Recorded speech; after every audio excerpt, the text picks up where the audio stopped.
BCCL committee Peter লাগে আর যা Peter লাগে। সেম, এটা প্রোটোকলের জন্য লজ্জা। এই টোকাইগুলোর আপনার কই পাইছেন?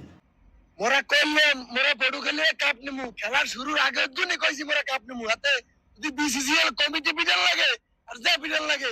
রনি ওস্তাদ মাল্টা হইছে, জিত না জিততে উপায় আছে, পিটে গেল তো। আচ্ছা, আমি এই জিনিসটা বুঝলাম না, আপনারা বিসিসিএল কর্তৃপক্ষ যারা আছেন তারা কি এগুলো চোখে দেখেন না? এই যে ভিডিওগুলো দেখেন এগুলো চোখে দেখেন না আপনারা? আপনারা এই বিসিসিএল খেলার জন্য এখানে একটা ক্রিকেট খেলা, ভদ্রলোকের খেলা, আপনারা কাদেরকে নিয়ে আসছেন? এরা মাস্তানি করতে আসছে, এরা কমিটিকে পিটাই হইলেও কাপ নেবে। তাহলে খেলার কি দরকার ছিল ভাই? এত আয়োজন, এত টাকা পয়সা খরচ, এতগুলো মানুষের আশা ভরসা আনন্দ, এগুলো কি দরকার ছিল ভাই? তারা তো পিটেই এই কাপ নিত, তাদেরকে আপনারা আগেই ভয় ভয়ে কাপটা দিয়ে দিতেন। আপনারা আগে ভয় ভয় কাপটা দিয়ে দিলে তো এত ধরনের নাটক, এত পরিশ্রম, এত অর্থ তো ব্যয় হইতো না আপনাদের। আপনাদের তো ব্যয় হইতো না এত অর্থ। এই টোকাইগুলোর আপনারা কই পাইছেন? কোথায় পাইছেন আপনারা?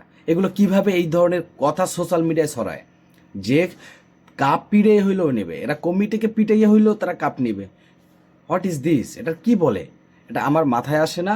আপনাদের মাথায় কিছু আসে কি না, বা আপনাদের ন্যূনতম একটা কমন সেন্স কি বলে আমাকে কাইন্ডলি একটু কমেন্টে জানাবেন যে আসলে আপনাদের মাথায় আসলে কি আসে। এরা আসলে কি আদৌ মানুষ? এরা কর্তৃপক্ষকে, এরা কমিটিকে পিটিয়ে কাপ নিতে হলেও তারা কাপ নিতে আসছে। মানে সেম, এটা প্রোটোকলের জন্য লজ্জা, টোটালি লজ্জা। প্রোটোকলের মানুষ আপনাদেরকে বলছি, এটা কেমন ধরনের আচরণ আপনারাই জাস্টিফাই করুন। ধন্যবাদ সকলকে।